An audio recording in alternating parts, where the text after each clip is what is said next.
예, 안녕하십니까. 부천 순천병원 흉부외과 신성호입니다. 네, 화면상으로 이렇게 여러분들께 인사드려서 너무 반갑고요. 제가 오늘 말씀드릴 내용은 심장 판막 질환의 일종인 대동맥 판막 협착증에 대해서 말씀드리겠습니다. 자, 여기 보시다시피 대동맥 판막 협착증은 왼쪽에 보시는 왼쪽 상방에 보이는 정상 대동맥 판막, 또 오른쪽에 보이는 판막이 이제 두꺼워져 있죠. 아래 표에 보시다시피 그림과 보시다시피 그 좌심실과 대동맥 사이에 경막으로 심장에서 나가는 혈류를 조절하는 여닫이 문이라고 할 수 있겠습니다.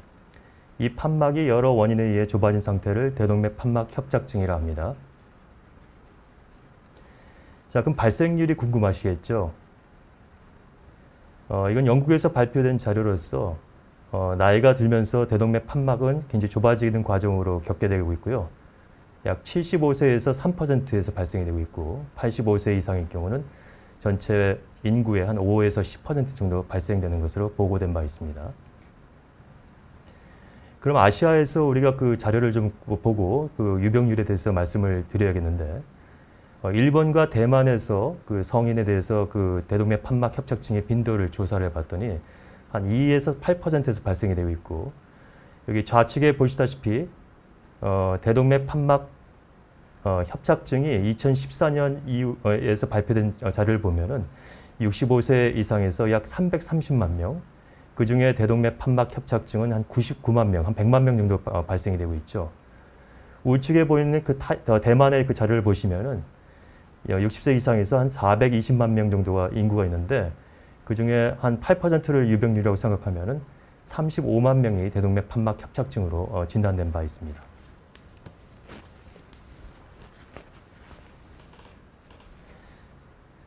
자, 그러면 우리나라 유병률이 궁금하시겠죠? 2014년 통계청 자료인데요. 60세 이상의 910만 명의 인구가 있었는데 그 중에 대동맥 판막 협착증으로 예측되는 그 유병률이 한 76만 명 정도 있습니다. 자, 이 아래 보시다시피 중증 대동맥 판막 협착증이 불과 2,700명밖에 없는데, 자, 이 내용은 그만큼 판막 협착증이 진단이 잘 안 되고 있다는 점, 또 환자분이 증상이 없어서 잘 모르고 있는 그런 과정에서 우리가 예측될 수 있다고 하겠고요.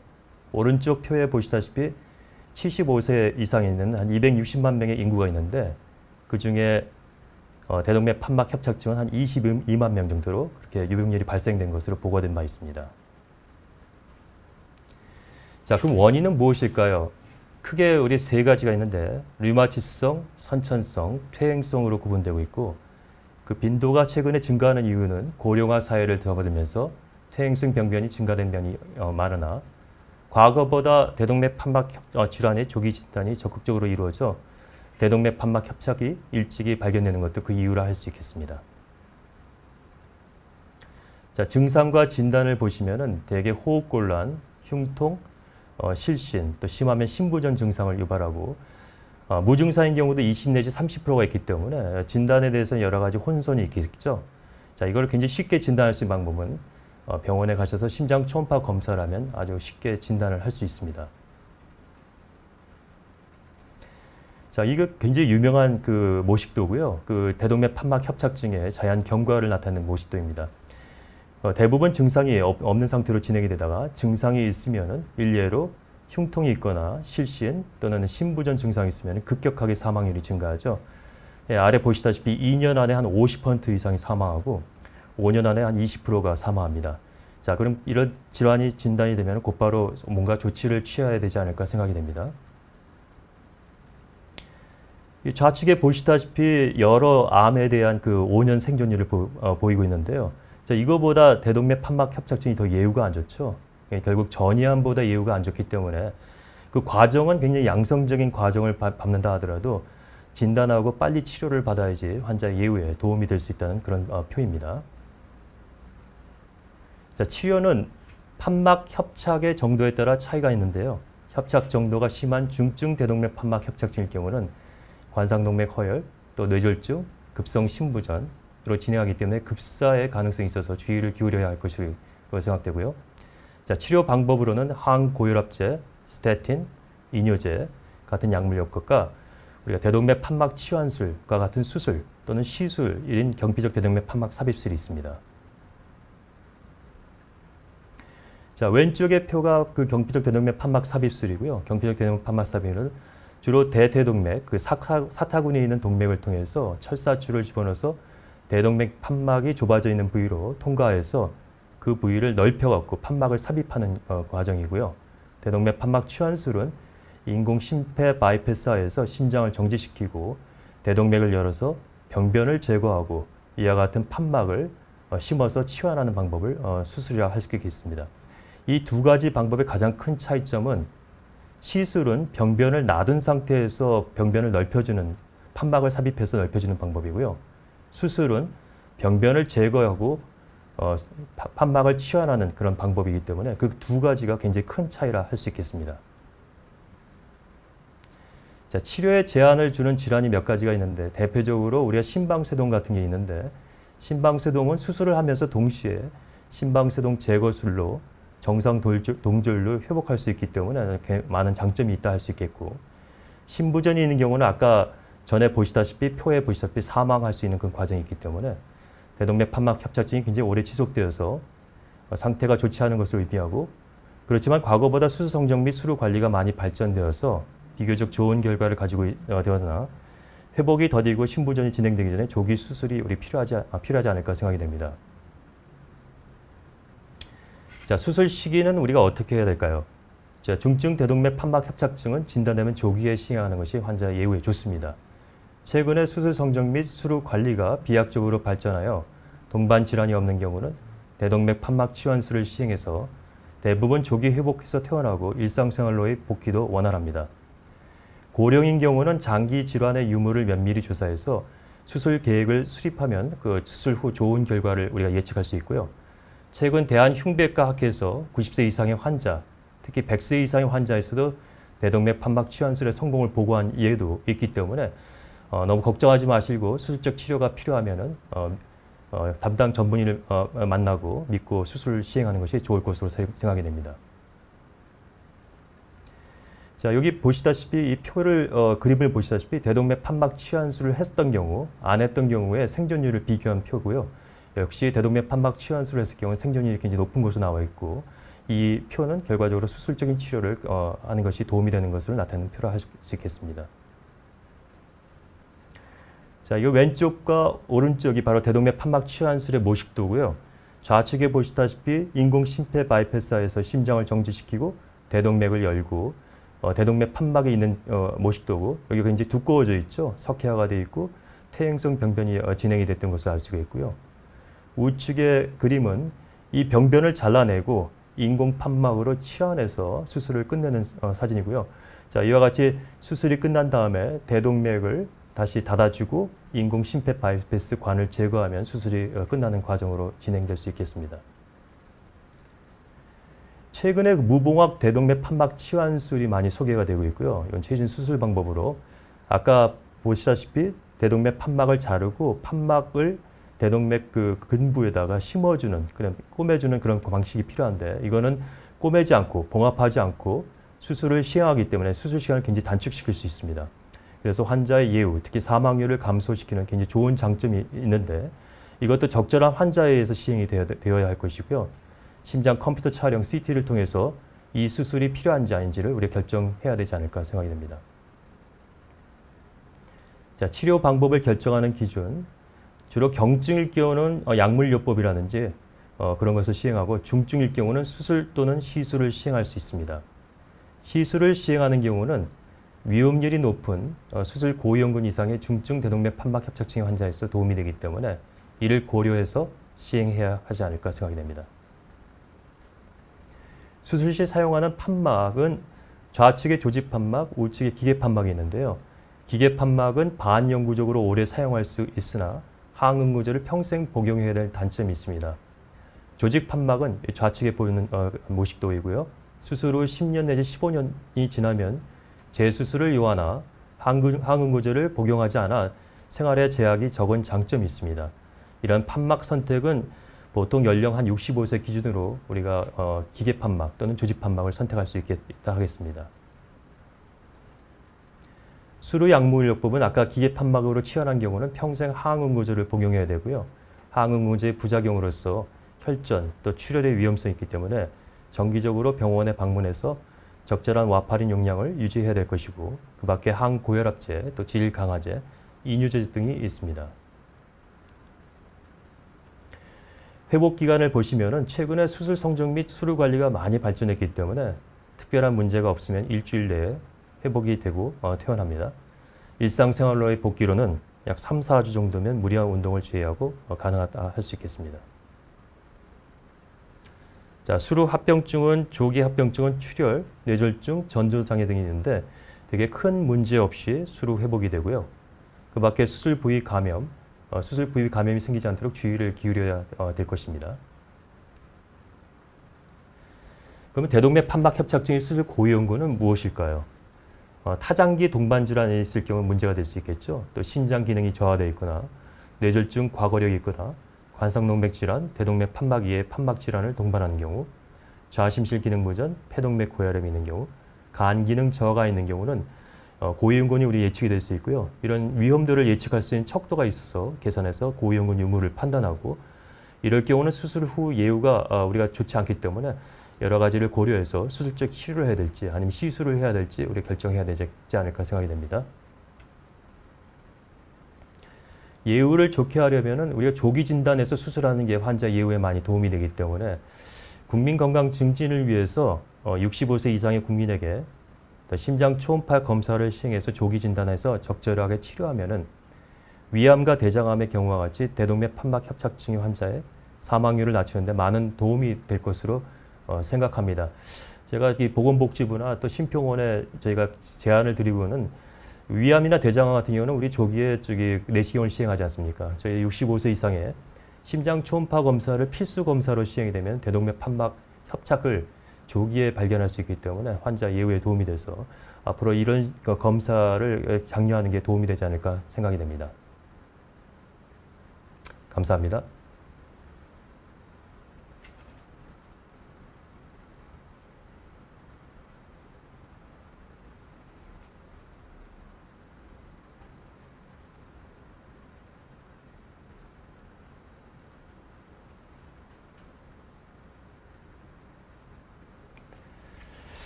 질문이 있어서 있는데, 선천성 질병인데 65세 이상의 까지 특별한 증상 없이 건강하게 살기도 하나요? 네, 대동맥 판막 협착증은 대부분은 퇴행성 변화이기 때문에 선천성 병변이라고 할 수 없고요. 그 중에 우리의 선천성 질병이라면 이엽성 대동맥 판막 협착이라고 하는데, 그런 경우는 대동맥 쪽의 근부 확장 및 대동맥 확장을 같이 동반하기 때문에 젊은 나이에 많이 발생을 합니다.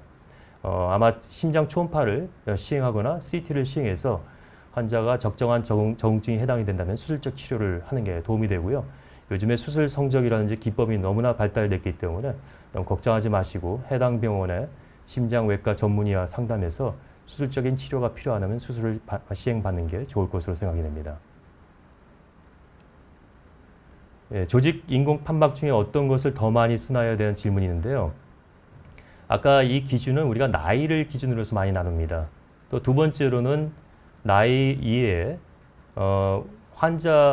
해당 환자의 어떤 여러 가지 그 라이프 스타일, 또 생활 그 습관에 따라 많이 차이가 있는데, 와파린한 약을 평생 복용해야 되기 때문에 그 와파린이 다른 약물과 굉장히 많이 상호 작용을 합니다. 그래서 그런 작용을 좀 예방할 수 있는 경우는 인공판막은 와파린을 복용 안 하고 아스피린만 복용하게 되고요. 그럴 경우에는 출혈이나 혈전 같은 게 생길 가능성이 좀 적겠죠. 그렇지 않으면 대부분 65세 전후를 통해서 65세 이상일 경우는 기대 수명을 고려해서 인공 판막을 권장을 하고요. 65세 미만일 경우는 대부분 65세 미만일 경우는 기계 판막을 많이 권유하게 됩니다. 예, 대동맥 판막 협착증 유병률이 얼마나 되나요? 아까 예측하건대 아마 2 내지 8%라면은 굉장히 많은 인구, 아까 60세 이상의 거의 100만 명 가까이가 우리가 유병률이라고 할 수 있겠는데, 최근에 더 고령화되어서 아마도 150만 명, 200만 명 가까이가 아마 대동맥 판막 협착증의 유병률이라 할 수 있다 생각이 됩니다. 자, 어떤 경우에 수술이나 시술을 하나요에 대한 질문이 있는데 수술은 아까 말씀하시다시피 환자의 여러 가지 위험도를 요새 많이 따르게 돼 있고요. 수술 저위험군, 중위험군 같은 경우는 수술적 치료가 환자 예후에 많이 도움이 됩니다. 그렇지만 수술 고위험군일 경우는 수술을 하고 나서 여러 가지 위험률이 따르기 때문에 그런 경우는 시술적인 치료를 하는 게 도움이 되지 않을까 생각이 됩니다.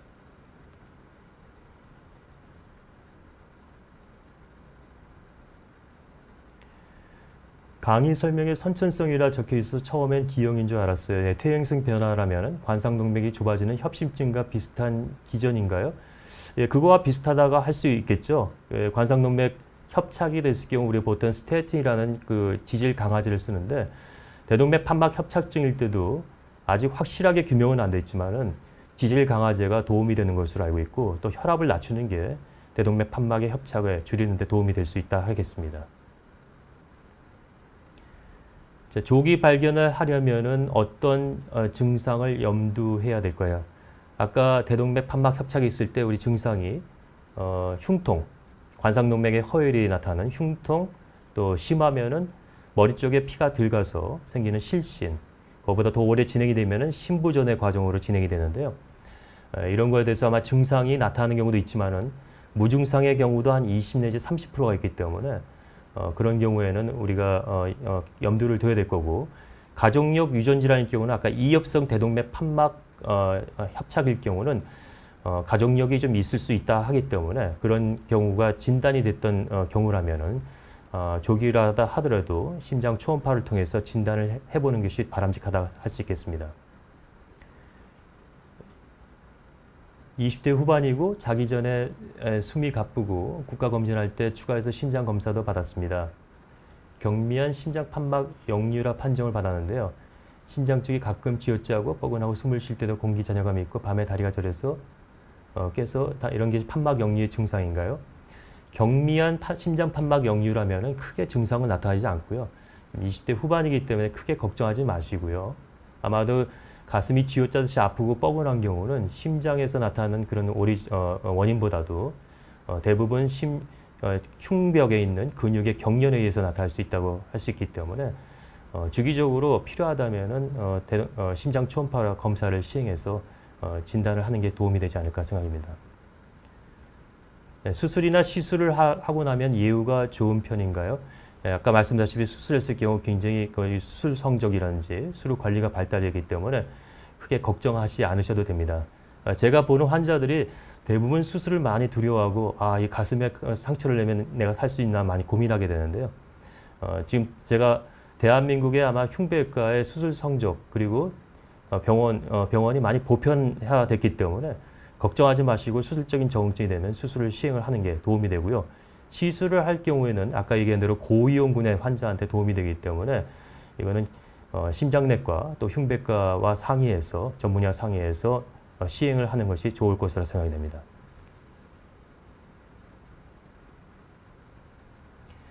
네, 70세 아버지 4년 전 협심증 스텐트 1년 시술 후 약만 먹었는데 작년 관상동맥 CT, 심초음파 다 이상이 없었어요. 네, 대동맥 쪽도 확인이 되나요? 예, 관상동맥 CT를 찍을 때 상행 대동맥 상태도 확인이 될 수 있기 때문에 그쪽에서 문제가 없었다면 크게 걱정하지 않으셔도 될 것으로 생각됩니다. 예, 약을 평생 먹어야 하는데 매일매일 먹나요?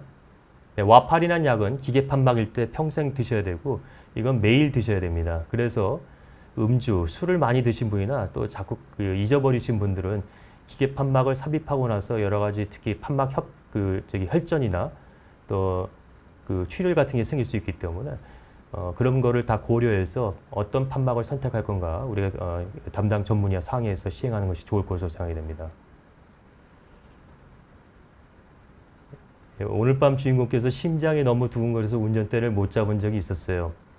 이게 심장 질환이 아닐까 걱정이 되는데 공황장애도 이런 증상이 있다고 하네요. 부정맥인지 공황장애인지 차이를 어떻게 알 수 있을까요? 이건 제가 답변을 잘 못 드리겠네요. 아마 정신과 선생님하고도 좀 상의를 해야 되지 않을까. 예, 내과 선생님하고 아마 상의를 하는 게 좋지 않을까 생각이 됩니다. 약을 평생 먹으면 아무래도 항체 같은 게 생겨서 복용량 늘린다거나 하지는 않을까요? 글쎄 이거는 큰 차이가 없고 와파리란 약은 또 다른 약물과 상호작용할 수 있기 때문에 그런 부분에서 조심스럽게 우리가 드셔야 될 거고 다른 약물, 특히 어떤 약물을 드시는지 담당 심장외과 또는 심장내과 전문의와 상의해서 약 용량을 결정해서 드시는 게 좋을 것으로 생각됩니다.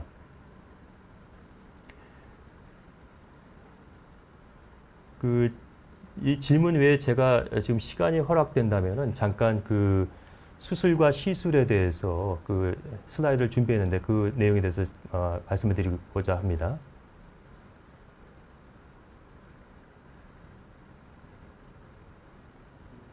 예, 슬라이드 뒤편을 좀 보여드릴 수 있겠나요?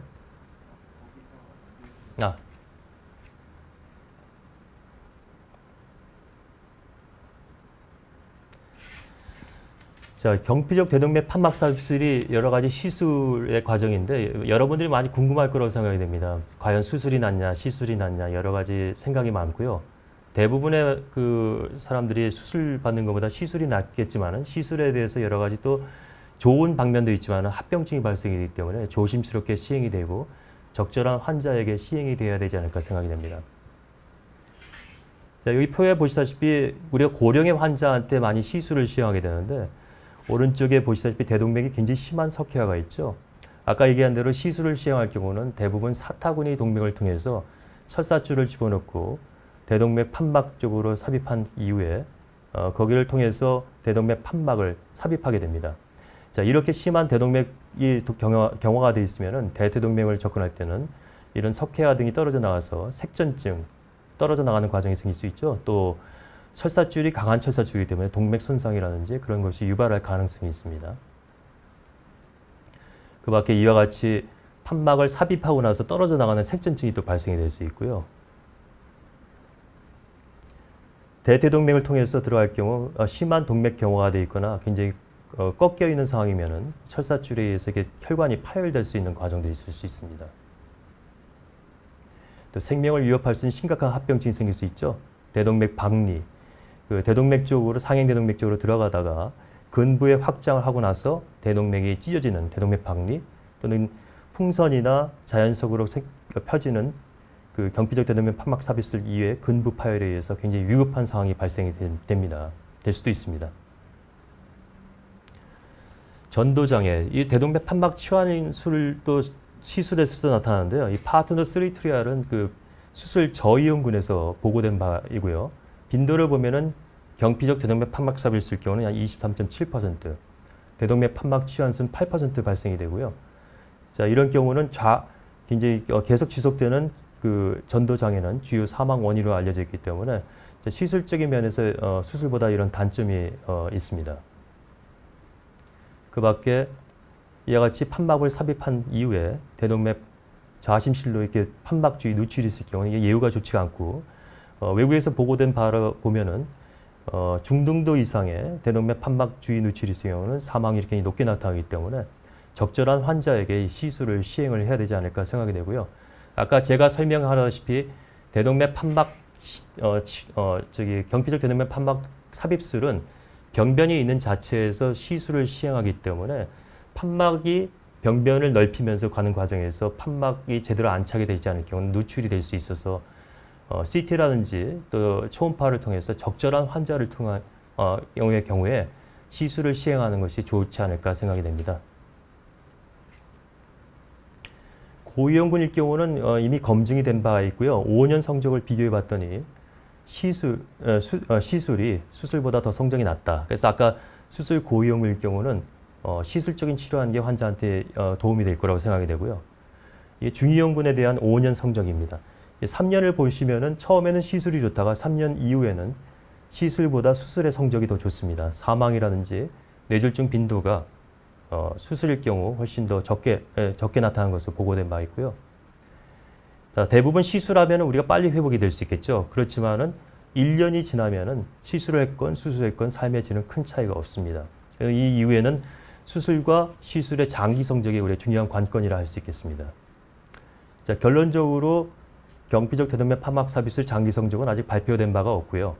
5년까지 성적만 지금 발표되었고요. 수술 중위험군일 경우는 3년 이상의 성적은 수술이 시술보다 더 나은 것으로 보고된 바 있습니다. 또 수술 저이용군은 현재까지 2년까지 보고된 제한된 성적이고요. 수술 저이용군에서는 전도장애가 더 많이 발생이 되기 때문에 거기에 대해서 우리가 주의를 기울여야 되지 않을까. 또한 판막주의 누출도 수술 저이용군에서 시술에서 더 많이 발생이 된다. 1년 동안의 경과를 보면 삶의 질에는 큰 차이가 없는 것으로 보고된 바 있고요. 반면에 대동맥 판막 치환술은 50년 이상의 수술 성적이 축적된 검증된 수술 방법으로 중증 대동맥 판막 협착증의 1차적인 치료 방법으로 보고됐고요. 또 판막주의 누출한지 전도장애가 시술보다 적게 발생하고 장기 성적은 시술보다 좋은 것으로 지금 보고된 바 있습니다. 자, 현재까지 보고된 성적으로 비교할 때 장기 성적이 담보되어야 되는 수술 저이용군에서는 대동맥 판막 치환술이 시술보다 더 낫다고 할 수 있겠습니다. 자, 그러면 경피적 대동맥 판막 삽입술 합병증을 우리가 줄이려고 노력을 해야겠죠. 제가 이게 마지막으로 드리고 싶은 굉장히 중요한 그림인데 이상적인 하트팀이 돼야 합니다. 이거 미국에서 지금 현재 이렇게 시행을 하고 있고요. 시술을 시행할 때 시술자가 심장내과만 단독으로 시행하는 게 아니라 여기 보시다시피 심장외과 전문의도 같이 시술에 참여를 하고 심장내과 전문의, 또 마취과 전문의, 심초음파 전문의가 같이 참여해서 시술을 시행하고 있습니다. 현재 미국에서는 이런 팀이 이루지 않으면은 경피적 대동맥 판막 삽입술을 시행할 수 없고요.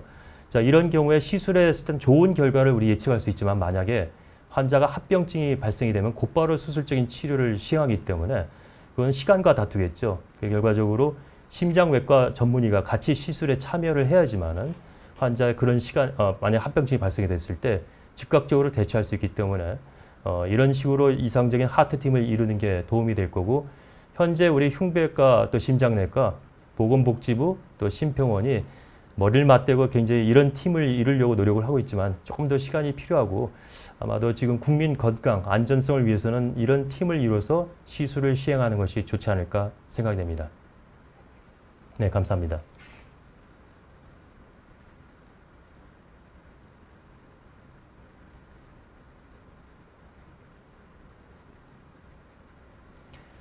좋은 질문을 해주셨는데 관상동맥 협착과 대동맥 판막 협착증의 발병률이 관련이 있나요?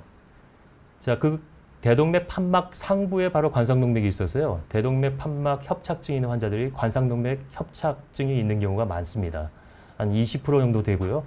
자, 이런 경우를 우리가 CT나 또는 그 관상동맥 촬영을 통해서 관찰이 되고 이럴 경우는 수술을 하게 된다면은 그 관상동맥 우회술과 대동맥 판막 협착증 치환술을 같이 동시에 시행할 수 있고 만약에 환자가 고위험군에 해당이 된다면은 그럴 경우는 시술을 같이 또 시행할 수 있다 할 수 있습니다.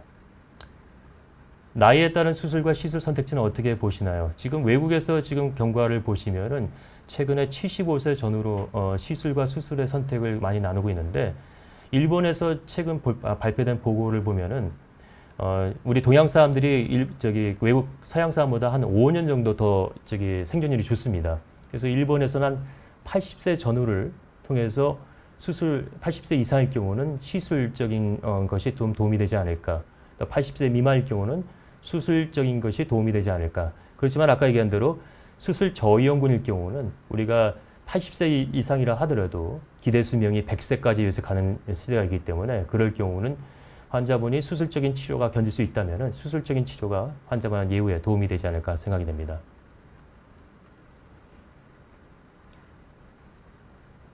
EA, IC, CS, VS, N이라고 하는데 이 그림 잠깐만요. 제가 VS 같은 경우는 CS가 카디악 서저리라서 심장외과 전문이고요. IC는 인터벤셔널 카디올로지스트라고 해서 심장내과, 심장 중재술을 시행하시는 분이라 할 수 있겠습니다. E는 에코카디오그래퍼로 심장 초음파를 담당하시는 분이고요. A는 아네스테지올로지스트라고 해서 그 마취과 의사라고 할 수 있겠습니다. VS는 혹시나 이거는 미국 같은 경우는 또 혈관외과가 따로 이렇게 독립되어 있기 때문에 바스큘라 설전이라고 해서 혈관외과 또 선생님도 같이 동반이 되고요. 굉장히 많은 사람들이 동반이 되죠.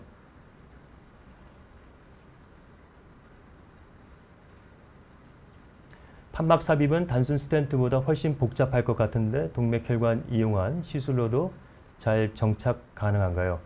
예, 판막 삽입, 경피적 대동맥 판막 삽입술은 좀 복잡한 시술입니다. 그리고 아까 얘기한 대로 합병증이 발생이 될 수 있기 때문에 굉장히 조심스럽게 또 적절한 환자를 통해서 결정을 해야 되고요.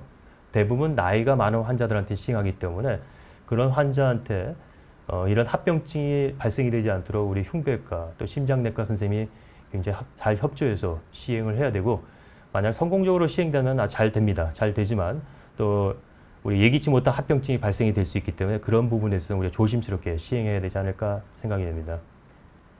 오늘 밤 주인공님께서 수술 시간은 얼마나 걸리나요? 평균적으로. 대동맥 판막 치환술 일반적인 수술 시간은 1시간 내외입니다. 그렇지만 마취과에서 마취를 준비하는 시간, 또 혹시나 모르게 환자 상태가 나빠질 수 있기 때문에 심장 마취는 다른 마취보다 많은 시간이 걸리고요. 또 가슴을 열고 또 관을 삽입하고 또 수술, 그런 여러 가지 시간이 있기 때문에 한 최하 4시간에서 많게는 또 6시간까지 걸릴 수 있다 하겠습니다. 네, 해피바이러스님께서 고령 환자도 수술 가능한가요? 네, 물론 가능합니다. 80세, 아까 얘기한 대로 대한흉부외과 학회에서 100세에서도 성공한 걸 발표한 것 같이 요즘에는 수술 중 또 수술 후에 관리가 굉장히 발달됐기 때문에 만약에 수술의 저위험군에 해당된다면 걱정하지 마시고 해당 병원의 전문의와 상담해서 수술을 시행하는 게 좋을 거라 생각됩니다.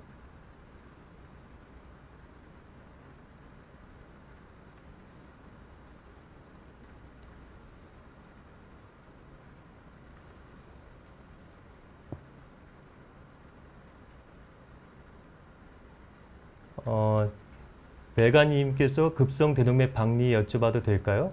최근 일본 만화가 사망했는데 오래 앉아있고 외부 활동 거의 없음 고용인가요? 사고로 생기는지 알았어요.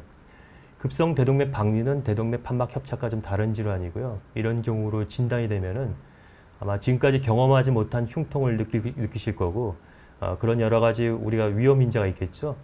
고혈압이라든지 또 흡연, 남자, 또 가족력, 또 유전적인 경우는 말판증후일 경우는 급성 대동맥 박리가 생길 수 있기 때문에 그런 경우가 있다면 즉각적으로 병원에 진단을 받고 수술적인 치료를 받아야 됩니다. 수술 후 어떤 관리가 필요하나요? 아까 말씀드렸다시피 수술 후에 일단은 심장이 안정이 돼야겠죠. 부정맥이라든지 또 뇌졸중이라든지 또 여러 가지 또 창상 관리, 또 그런 관리가 끝나면은 크게 걱정하지 않으셔도 되고요. 그 뼈를 만약에 흉골을 절개하고 수술했을 경우는 그 흉골이 아무는 시기가 보통 최하 3주가 걸리기 때문에 그때까지는 무리한 운동을 피하고 일상생활만 하는 게 좋을 것으로 생각이 됩니다. 네, 호두과자님께서 등 쪽에 오는 통증이죠? 이건 좀 다르고요.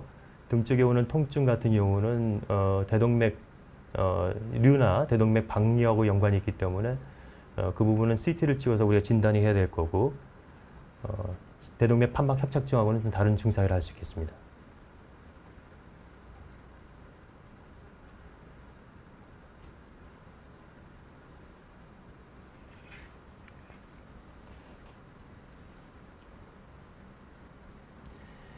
네, 질문이 이제 거의 다 마무리가 된 것 같고요. 긴 시간 동안 이렇게 대동맥 판막 협착증에 대해서 강의를 기회를 주신 여기 B1D 채널 관계자께 감사를 드리고요. 그리고 여러분께서 저희 흉부외과 의사로서 우리가 당부하는 말씀은 일상적인 생활에 대해서 여러 가지 주의를 해야 되고, 혹시나 대동맥 판막 협착증이 의심이 되는 환자는 주저하지 말고 병원에 방문하셔서 심장 초음파를 통해서 진단을 받으시고, 지금 대한민국의 심장 수술의 성적이 많이 향상이 됐습니다. 걱정하지 마시고요. 만약에 수술에 저응증이 된다면은 적극적으로 심장외과 전문의와 상의해서 수술적인 치료를 받는 게 환자 예후에 도움이 될 것으로 생각이 됩니다. 자, 오랜 시간 동안 경청해 주셔서 감사합니다. 고맙습니다.